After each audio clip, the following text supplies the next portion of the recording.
2 days before a woman was murdered, someone mailed me a photograph of her crime scene. At the time, I thought it was a prank from someone in the crime beat. I almost threw the envelope away without opening it. I wish I had paid more attention to the chair. The envelope arrived on a Tuesday evening, tucked into my newsroom inbox tray between a press release and an electricity bill. No return address. My name typed on the front in plain Arial, like someone had printed it at a library kiosk. Inside was a single photograph on standard copy paper, the kind anyone could make at home. A small kitchen, yellow walls, a cracked tile backsplash, a wooden chair knocked over near the center of the floor, and beside it, a dark stain spreading across the linoleum. On the back of the photograph, someone had written 7 words in blue ballpoint pen. "You'll need this later." That was all. I sat with it for maybe 30 seconds before I put it face down on my desk. I told myself it was a prank, went back to the city council piece I was finishing, and drove home without giving it another thought. 2 days later, I was assigned to cover a homicide on the east side of the city. A woman in her mid-40s, found dead in her home by a neighbor. I grabbed my recorder and drove over without thinking twice. It was only when I pulled up and saw the building, low brick rental unit, yellow siding, that something started pulling at the back of my mind.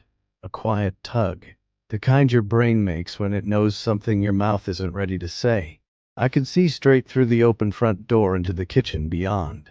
Yellow walls, cracked tile backsplash, a wooden chair lying on its side near the center of the floor. My stomach dropped completely.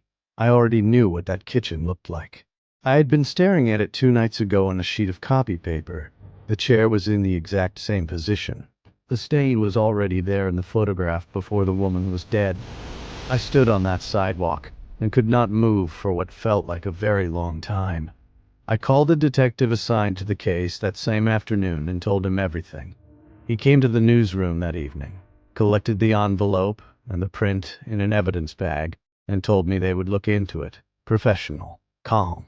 I watched him leave and sat alone at my desk wondering what exactly I'd been sent, and why. 3 days later he called me back. Pause. Forensics had dated the photograph. Based on the ink oxidation and the paper stock, their best estimate was that it had been printed approximately 6 days before the woman died. 6 days before anyone had any reason to walk into that kitchen and not walk back out. The photograph was not taken after the fact and sent to me as some kind of taunt. It was created before she was killed. Someone had made a picture of a murder that had not happened yet. The detective's voice was steady when he told me, but he stayed on the line a beat longer than he needed to. Then he said, "We also found something at the scene, tucked under the baseboard near the back wall. It was a photograph, printed on the same copy paper, same inkjet quality, and on the back, in the same blue ballpoint handwriting, 4 words. She wasn't the first. I changed my locks that week. I told myself it was a precaution." Then the second envelope arrived. It was sitting in my home mailbox on a Friday morning. Not the newsroom. My home, which meant whoever this was had been to my street. It stood at the end of my driveway, and it put something in my personal mail. Inside was another photograph. It was my apartment, taken from inside my living room, near the window, facing toward the hallway. I could see my coat hanging on the hook by the door. I could see the edge of my kitchen counter. The photograph had been taken from a spot that was inside my home. I called the detective before I finished looking at it. I was outside on my front step in November cold, unable to go back inside. The back of this photograph was blank. No message, just the image. Just the reminder that someone had already been in my space, had already framed their shot, and had chosen, for now, not to do anything else. They never identified who sent them. The case went cold. I moved apartments 4 months later, and I still don't fully feel settled in the new one. I sleep with the hallway light on. Every envelope without a return address takes me an extra moment to breathe through before I open it. What I cannot stop thinking about is the word later.